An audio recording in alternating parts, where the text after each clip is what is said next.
দাদা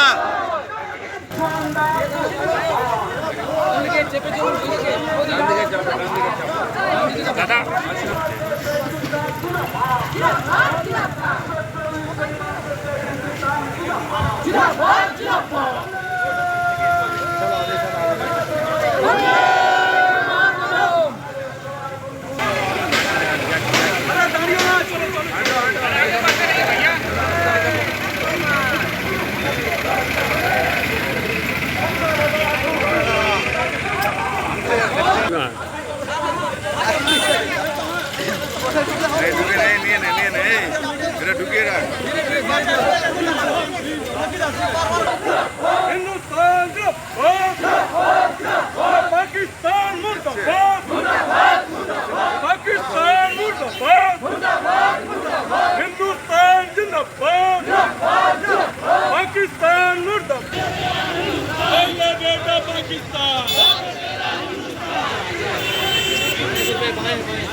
আমাদের সবার পরিচয় আমরা ভারতীয়, তাই ভারতবাসীর সাথে আমাদের এই পদযাত্রা চলছে চলবে।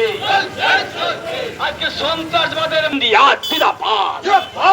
ভারতবর্ষের সৈন্য বিহার আমাদের আন্দোলন চলছে চলবে। সন্ত্রাসবাদের বিরুদ্ধে আমাদের আন্দোলন সংগ্রাম চলছে চলবে। আদিবাসী বাঙালি হিন্দু মুসলমান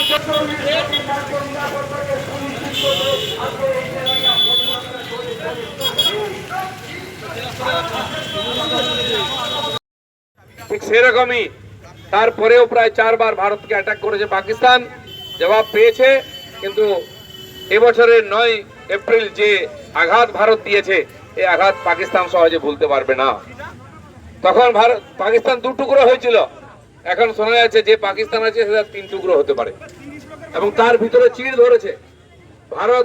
পাকিস্তান যে ভারতের বিরুদ্ধে এই ষড়যন্ত্র করছে 75 বছর ধরে, তার ফলে পাকিস্তানের উন্নয়ন হয়নি। সেখানকার মানুষ খেতে পাচ্ছে না, চাকরি বাকরি নেই, জল নাই, বিদ্যুৎ নাই, রাস্তা নাই, যাতায়াত ব্যবস্থা নাই, অন্যান্য নাগরিক সুবিধাও নাই।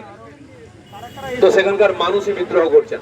সিন্ধু প্রদেশ আলাদা হতে চাইছে, বেলুচিস্তান আলাদা হতে চাইছে, তারা অত্যাচারী পাকিস্তানের সঙ্গে থাকতে চায় না।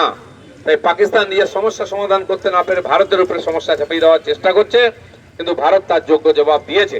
এবং যতবার এই ভুল করবে পাকিস্তান বা দুঃসাহস করবে, ভারতীয় সেনা তার যোগ্য জবাব দেবে। এই যুদ্ধে খালি পাকিস্তানকে আমরা শিক্ষা দিচ্ছি তা নয়, ভারতের বর্তমান যে আর সামরিক শক্তি, ভারতের মধ্যে তৈরি যে অস্ত্র শস্ত্র, সে মিসাইল হোক, সে অন্য ক্ষেপণাস্ত্র হোক, যুদ্ধ বিমান হোক, গোলা হোক, সবকিছু বা ড্রোন হোক, সবকিছুর যে মারণ ক্ষমতা সেটা আমরা দেখিয়ে দিয়েছি। তুর্কির ড্রোন খুব বিখ্যাত, বিশ্ববিখ্যাত, সবচেয়ে ভালো বলা হয়, তাকেও মেরে আমরা নামিয়ে দিয়েছি, কিছু করতে পারিনি, বর্ডার পার করতে পারিনি। চায়নার বিমান আর মিসাইল, তাকেও আমরা মাটিতে নামিয়ে দিয়েছি। এমনকি আমেরিকার বিমান, সেটাকেও আমরা ধ্বংস করে দিয়েছি, ভারতে ঢুকতে দিইনি। এবং পাকিস্তান রোজ রোজ যে ভয় দেখায় অ্যাটমিক বম, অ্যাটম বোমে ভয় দেখায়, সে অ্যাটম বোমকেও মাটির নিচে ধ্বংস করে দেওয়া হয়েছে। কেউ বলছে লিক হয়ে গেছে, কেউ বলছে তার ফিউজ উড়ে গেছে, এবং যেখান থেকে বিমানে করেছে বিমান বোম তুলে নিয়ে গিয়ে ফেলবে বলে ধমকি দেয়, বিমানবন্দর, বিমান ভারত সব ধ্বংস করে দিয়েছে। সেজন্য আগামী 25 বছর হয়তো হিম্মত হবে না পাকিস্তানের ভারতের সঙ্গে যুদ্ধ করার। যে দেশগুলো ভারতের সঙ্গে সোজাসুজি যুদ্ধ করে পাচ্ছে না, তারা পাকিস্তানকে লেলিয়ে দিচ্ছে, টাকা দিচ্ছে, অস্ত্র দিচ্ছে। আর সেই বোকার মতো পাকিস্তান বারবার আমাদের পিছনে লাগতে গিয়ে নিজের সর্বনাশ করছে, নিজের দেশের সর্বনাশ করছে। এবার পাকিস্তানের জনগণের এটা বোঝা উচিত, সরকারকে বুঝিয়ে দেওয়া উচিত। ওখানকার সরকার একদিকে যায়, ওখানকার সেনা একদিকে যায়, সেই জন্য সমন্বয় নাই। কে যুদ্ধ করছে, কে যুদ্ধ বাঁধাচ্ছে বোঝাই যাচ্ছে না। আর যখন মার খাচ্ছে তখন ত্রাহি ত্রাহি করে বিশ্বের বিভিন্ন দেশে ছুটছে। তাই এবারের যে যুদ্ধ, মাত্র 2 দিন আমাদের সেনারা আক্রমণ করেছেন, 2-1 ঘন্টা, তার মধ্যে পাকিস্তানকে তার একদম সর্বশান্ত করে দিয়েছেন, অস্ত্র শস্ত্রের, সামরিক দিক দিয়ে, আর্থিক দিক দিয়ে। 2 महीना पहले पाकिस्तान के ऊपर हिंदुस्तान का जो विजय हुआ है उसका हम सेलिब्रेट कर रहे हैं। अभी पूरा देश में इस विजय का उद्यापन हो रहा है, सेना का पराक्रम का बखान किया जा रहा है। जैसा कि 16 दिसंबर को और 71 में हम लोगों ने पाकिस्तान के ऊपर विजय किया था, 2 टुकड़ा में बांट दिया था बांग्लादेश और पाकिस्तान। ये भी उसी प्रकार एक विजय है। दूर दूर तक याद रहेगा कि हिंदुस्तान ने पाकिस्तान को जो आक्रमण किया था उसमें खाली पाकिस्तान नहीं है, उसको उकसाने वाले लोगों का भी मुंहतोड़ जवाब दिया था।